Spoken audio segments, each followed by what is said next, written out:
Karibu mtazamaji wa Gida Online TV. La sasa tukupe taarifa kutoka mahakama ya usuluhishi wa michezo CAS, ambapo klabu ya Yanga baada ya kupeleka kesi yake huko imeshindwa kwenye kesi yake ya awali iliyofungua kwenye mahakama ya usuluhishi ya michezo CAS. Yanga katika kesi ya msingi ilifungua kesi dhidi ya TFF, bodi ya ligi na Simba, ikiomba kupewa alama 3 na mabao 3, lakini ikaomba pia CAS izuie tarehe ya dabi isipangwe mpaka kesi ya msingi itakaposikilizwa, yaani kudai alama 3 na mabao 3 kwa walichosema Simba Sports kuwa waligomea mchezo wa tarehe 8 mwezi wa 3 mwaka huu.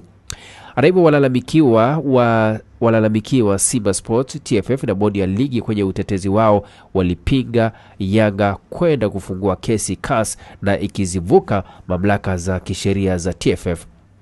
Kwenye hukumu iliyotolewa wamekubaliana na Simba na TFF, bodi ya ligi, kwamba wao kama CAS hawana mamlaka ya kuzuia kupangwa kwa tarehe ya dabi, lakini pia wamekubaliana na CAS walalamikiwa kwamba wao CAS hawana pia ya kushughulikia jambo hili kabla hawalijapitia kwenye mamlaka za kisheria za TFF. Hivyo basi shauri la Yanga limepigwa chini na sasa TFF, bodi ya ligi, wako huru kupanga tarehe ya dabi na itapangwa kama kawaida.